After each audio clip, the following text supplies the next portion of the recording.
Namaskar viewers, hello and welcome to Sansad TV. I am Teena Jha, you're watching Perspective. On the show today, we're going to talk about India's foreign exchange reserves, which jumped over $4 billion to touch a new lifetime high of more than $655 billion during the week that ended 7th of June. Now, as per data released by the Reserve Bank of India, India's foreign currency assets, the FCA, which form the biggest component of the Forex reserves, rose by $3.773 billion to $576.337 billion in the reported week. Gold reserves rose by $481 million to $56.982 billion. The special drawing rights, which are called the SDRs, were up $43 million to $18.161 billion. And India's reserve position with the IMF was also up $10 million to $4.336 billion in the reporting week. So how significant is this rise in foreign exchange reserves? What do the increasing numbers in India's Forex kitty reflect about the health of the Indian economy? We'll talk about this and much more in Perspective today with two distinguished guests who join us on the program. So let me first introduce them to you. Delighted to have with us Professor Charan Singh, CEO, EGROW Foundation. Professor Singh, glad to have you with us on the program today. And Professor Manoj Pant, former Vice Chancellor, Indian Institute of Foreign Trade. Professor Pant, pleasure to have you with us on this edition of Perspective. You know, foreign exchange reserve is not a topic that we discuss with as much prominence every day. So, and since we have two professors joining us on the program today, let's begin by understanding what really Forex reserve is, how significant it is for a country like India. Professor Singh, the first question to you, sir. Help us and our viewers understand what are foreign exchange reserves? What is the purpose of having such a reserve, especially for a country like India? So, firstly, I must mention this is a very important topic and very timely to be discussing this issue. Foreign exchange reserves actually are sort of safety valve for any country. Right. They are liquid assets and they are used for safety of the economy, and they can also be used for some returns. In different parts of the world, foreign exchange reserves have been used very differently. For example, in Singapore, they have been mainly used as sovereign wealth funds and they're looking for returns. In our country, that's not been the case. Lots of work has been done. I've myself written different set of articles at different points of what do foreign exchange reserves really serve the purpose for. In our country, the most important function it serves is safety. So we are very careful as to what our foreign exchange reserves are. And why did this happen? Why are we so careful? It all started with the 1991 crisis. Right. In 1991, we were left with only 14 days of import cover. What import cover means? I am importing as a country lots of things every year. Do I have foreign exchange reserves to buy those imports? Suppose the export market dries up. Can I still buy those essential imports of food, fuel? Now, in 1991, with Russia coming up, and there's a breakdown there, Middle East war was there, India's foreign exchange reserves suffered a severe jolt because remittances stopped. We were only having 14 days of import.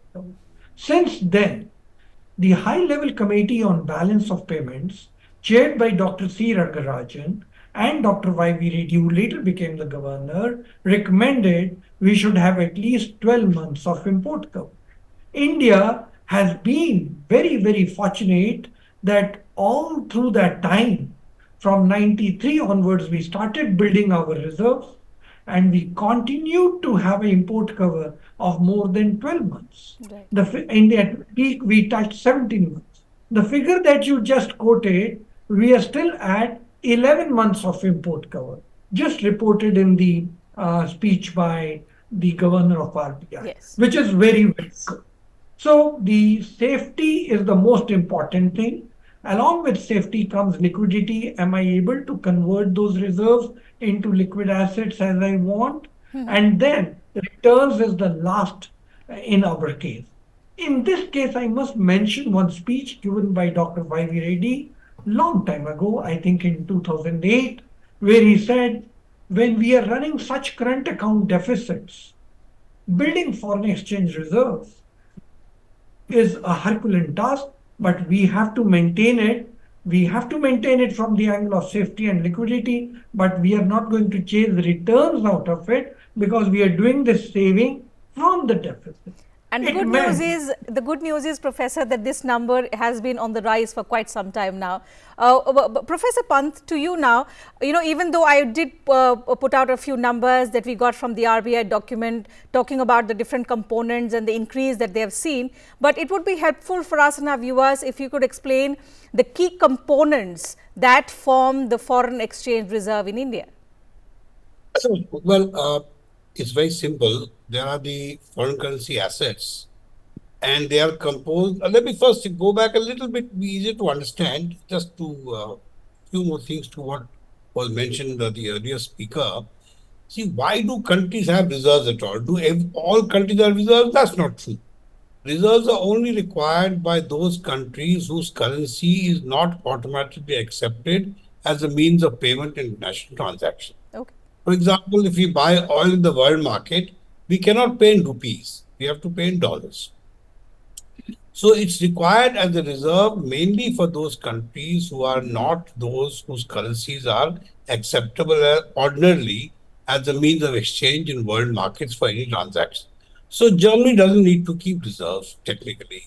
The USA does not need reserves. The UK does not need reserves because they have pounds, and if they have to make payments, they can always print their pounds and send them. So we have a second problem apart from the safety issue. We have a problem that we need to make payments in foreign currencies which we do not have, which we do not normally have. Now, if your trade is always in surplus, that means you're exporting more than you're earning, then you will always have an inflow of dollars or some foreign currency, which would pay for our transaction. That's not true.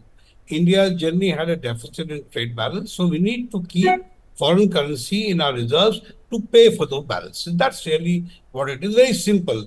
If you buy something, you got to pay for it.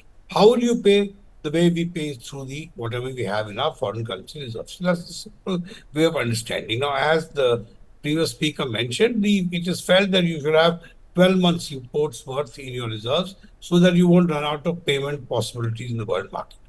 So that is as far as holding reserves is concerned. Now, what is safe? There is no answer on this. Is it 12 months? Is it 10 months? It is 9 months? We are maintaining 12 months. But where we are today, we have a different situation. We are not building reserves only for the purpose of safety in paying transactions. We are also building reserves because sometimes the RBI sells dollars or buys up dollars simply to make sure that the rupee exchange rate does not go haywire. We also maintain the rupee dollar rate at a certain rate. So sometimes the buying and selling of foreign exchange, which could be dollars or some other currency, is done in order to keep the rate at which rupee can be exchanged for dollars and vice versa fixed in a certain band. So two purposes. One, to make sure we never run out of reserves when we have to make a payment. The rupee is not accepted as means of payment. And second, to make sure that the rupee and dollar rate remains in a certain range which the RBI tries to fix. So these two determines the reasons why the reserves are kept. Okay, Professor Singh, I'll go back to you and try and understand what is the significant amount that should be good enough for a country like India. Currently, our numbers have been a lifetime high. What the RBI has achieved is certainly augurs well. And also, if you could help us understand what it means in the international market. So, for a country to have a huge amount of reserve, how does the international market, or what is the image of the country in the international market, if I put it like that? absolutely. I think very well put the questions. The international rating of the country is also dependent on the reserves it has. According to the High Level Committee on Balance of Payments, which I just mentioned in my previous intervention, they had mentioned 12 months of import cover. Until then, the wisdom in the world was 3 months of import cover is sufficient. Asian crisis took place in 1997-98, and the Asian tigers were really washed out. Had they had those enough import cover or foreign exchange reserves, probably they would not have met that fate. Argentina was in a big crisis by 1999. When Argentina went into crisis, Alan Greenspan and Guidetti, the finance minister of Argentina, they came out with a formula after lots of sweating and lots of hard work and lots of research. And they said, wow, the safest import cover should be for 12 months. So therefore, if you ask a question now, any economist who has been working on foreign exchange reserves would tell you that 12 months of import cover is the safest. Now the question is, there are multilateral agencies like the IMF. What are they there for? If a country is getting into a crisis, that's exactly what they're meant for, to give you support and to give you aid, immediately provide you with foreign exchange reserves when required. So now, despite that umbrella that the IMF is expected to provide, you saw what happened just a few months back in Sri Lanka. So therefore, the prudence is that one country, especially a country like India, which is not having a surplus current account, should maintain about a 12-month import cover. Now, when you say that we are on a record high, of course we are on a record high when we compute it in terms of amount. But when you compare it with an indicator, and the right indicator for this is the imports, we are around 11 months, which is very, very good. But as I mentioned to you, at one point we were 17 months. Now, keeping an import cover of that high also has a cost, because the components of foreign exchange reserves are foreign currency assets. Right. Now, if those foreign currency assets are not deployed somewhere and they're just kept in for the sake of liquidity and safety, they're a cost to the exchequer. So therefore, the prudence is that we maintain it. We should not have over surplus and we don't earn any interest on it. And we should not have too low that in case there is a crisis, we do not reach the same position as that happened in 1991. So, Professor, does that mean that higher the reserves, higher will be the cost that the country will have to bear? No, not. Yes, there's a trade-off. There's a trade-off. The trade-off is between cost and safety. The wisdom is, especially after the high-level committee of Rangarajan and Reddy, in our country, all the governors have stuck to that wisdom. The wisdom is keep about 1 year of import cover. But if you have above it, then there's an additional cost. And therefore, most of the governors will try to keep it in the range of 11 months to 13 months. Okay. Now, Professor Pant was very right. Countries like the US and UK, which has a reserve currency, they don't need to keep reserves. America doesn't keep foreign exchange reserves. The foreign exchange reserves that are required for intervention to control the volatility in the market, foreign exchange market, is also there. But those volumes are very, very small. To that extent, these countries, though they claim their floating exchange rates, they also maintain reserves. You'll be surprised, even Germany maintains reserves. And that is for intervention purposes in their markets. Now, most of these countries will tell you that they have a floating exchange rate, but you will be surprised. There's a study done at Harvard with Professor Rogoff and Reinhardt, who said most of these countries who claim they have a floating exchange rate generally do not have a floating exchange rate. They intervene in the market. And to intervene in the market, they need reserves. So Professor Pant is very right that you need the reserves for even intervention. Okay. Professor Pant, you wanted to make a point on the cost factor, sir. Yeah, it is like this. Again, as was said by the previous speaker, that, whether it's 11 month or 12 month, these are all matters of, estimates. And there's no other way you can do this in this market. Now, very often our reserves change, not because we have actually got an inflow of foreign exchange, but simply because there's a valuation change. Sometimes, there's also, how do you value? When I say my reserves are $600 billion, how did I value it? It is not as if you have 600 billion of dollar notes in your country. Sometimes when the dollar's value goes up or the rupee's value goes down, your reserves tend to escalate by what is called the valuation. Sometimes valuation itself may lead to an increase in reserves. sometimes because of inflow of reserves. And sometimes it's because the RBI has intervened to make sure that the rupee dollar rate does not become out of sync. Now, which is the purpose for which RBI does it is never known. It is not supposed to be known, because then people will start speculating on the foreign exchange market. But I personally believe at the moment the intervention, the reserves you see changing is not because we suddenly started exporting more, which is not true because we still have a deficit, or because we are worried about something else, but mainly because the RBI is making sure that the rupee dollar rate neither goes up too much nor goes down. So they periodically intervene to make sure that the rupee dollar rate remains around the 83 rupees per dollar rate.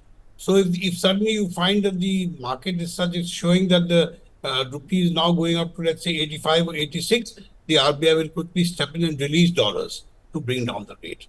And you'll see this coming up in the RBI account. So it's difficult to say how much of it they're doing because they want to prevent the rupee dollar rate from changing, and how much they're doing because they're trying to build up reserves from the security aspect of Sabha mentioned. It's Okay. very difficult to say.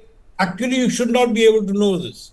If you know this, then people start speculating. So, My own belief. if I may ask Professor Pant a related question, the fact that the RBI has to intervene and ensure that the value of the rupee does not go up sharply, if I may ask from a layman's perspective, isn't it good that the value of rupee goes up? Why is it important for the RBI to intervene? What happens if the value of the rupee goes up sharply? If you could help us explain. From the trader's point of view, you want to export, right? If your rupee becomes, let's say, 40 rupees per dollar, that means the dollar price of everything that you're selling has gone up. Your exports will fall. So you don't want right now the rupee to go to 40 rupees a dollar as compared to 83, because in everything valued in dollars, the dollar price of every commodity goes up. Right. Suppose something costs 100 rupees, or let's say 80 rupees, right? It'll cost $1 in the foreign market. If you let your rupee, for whatever reason, or force it to go up to 40 rupees, then every 80 rupee thing will cost $2. So the prices for the buyers, that is prices for the exporters, have gone up, and your exports will fall. So the idea is to maintain a balance to make sure that exporters are not hurt. So a rising rupee may sound very good nationally, may sound very emotionally very nice. It may be a very bad thing from the export point of view.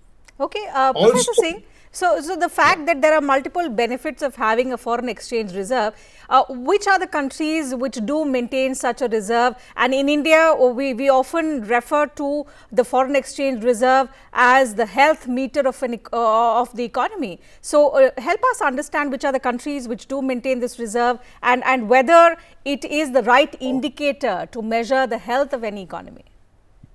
I don't think it's the best. Okay. Sorry, go ahead. I'll come back to you, Professor. Let me go back a step and explain. I've worked in the Reserve Bank for about 25 years and have been associated with foreign exchange reserves. And you might probably see one of my papers in APW, which is still quoted. The Reserve Bank is very, very clear, has stated many times that they do not chase an exchange rate.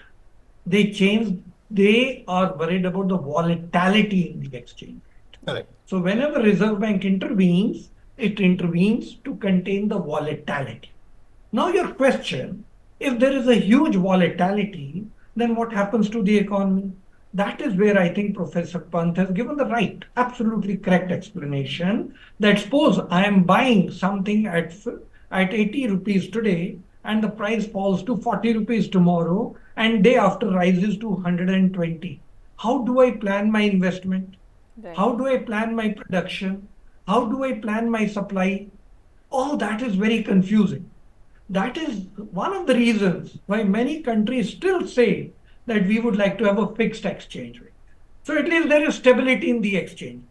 But fixed exchange rate has its own demands, and most of the countries do not in the world want to have it. So floating exchange rate was the via medium. In the floating exchange rate, while you are not chasing a rate, you are chasing the volatility. The volatility is within a day, within a week, within a month, within 2-3 months, price fluctuates.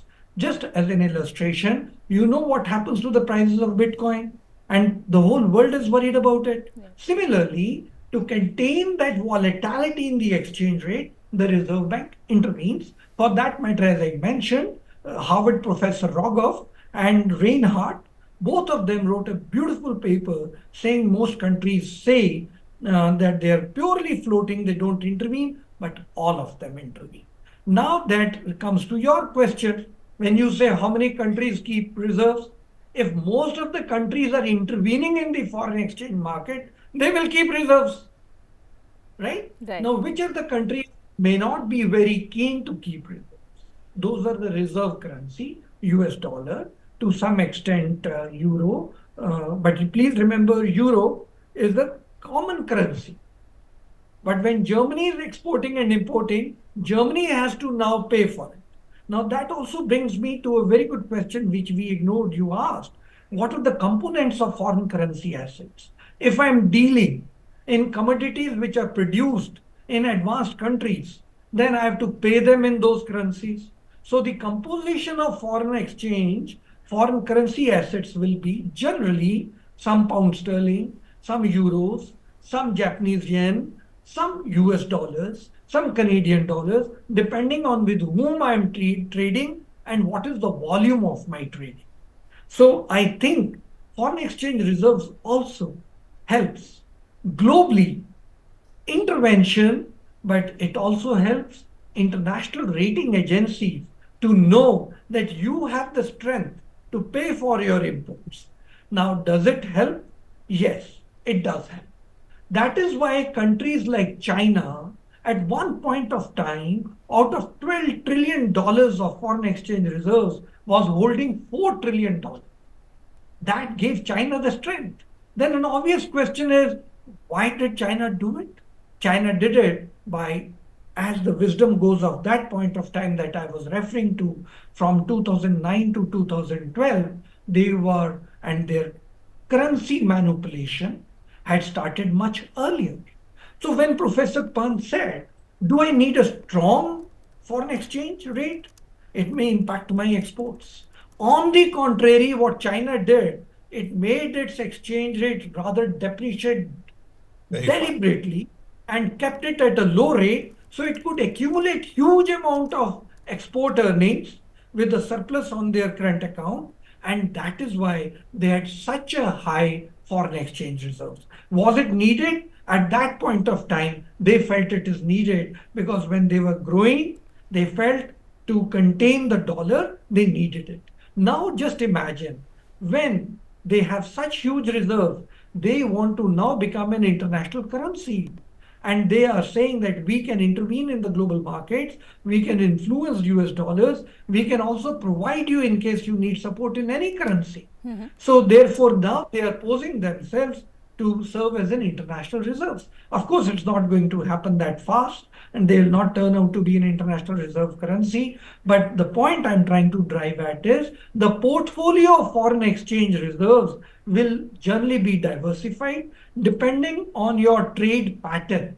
And most of these countries will have US dollar domination in their foreign exchange reserve. But Even Professor now, Pant, do we Yeah. have any guidelines from the IMF on foreign exchange reserve management, since it's being done by a Not lot of really, countries? not really, but we do have some guidelines now in the WTO. As the speaker was mentioning, professor mentioning, China was driving its yen to a very low strength. Right. That means driving it down against the dollar to promote its exports. Now, today, if there's evidence that you're using intervention in order to keep your currency artificially low to promote exports, that can be considered a trade restrictive practice in the WTO. And you can take retaliation against a country which is trying to keep its currency too low. So, idea is only every country agrees that the RBI, by the way, international, banks always talk to each other also. Idea is keep it within the exchange rate fluctuation should be within a band. Normally it's 2 to 3%, maybe maximum 5% internationally. If you let your currency go out beyond the band for a very long time in either direction, it Right. can be considered evidence of manipulation of currency to promote exports or imports either way. And in that case, that can be considered restrictive practice in the WTO. So the idea is don't let your currency be determined by normal trade transactions. Don't try to push exports beyond what is natural, or keep imports away beyond what is natural. Right, and that's where the checks and balances will have to be required. Yes. So now, one thing, remember, the reserves composition is a secret of the RBI. It has to be. Because if I know the composition of reserves and the RBI keeps the formula, I can start speculating on within currencies. So that is always a formula which is kept secret. Sure, as to Professor. what. Right. So But very engaging 30 minutes with the two professors on understanding what really foreign exchange reserve is, the purpose, the challenges also because of the fluctuations in the markets which impact. But it's been very enlightening 30 minutes discussing all of these aspects relating to the foreign exchange reserve and how significant the rising numbers are for India as a country, because they also help attract trade and maintain that image of the country in the international market. Thank you once again to both our guests for joining us on this edition of Perspective and helping us understand all about this very difficult topic. So, and thank you very much to you viewers for your time as well. I'll see you same time tomorrow now. Take good care of yourselves and keep watching Sansad TV.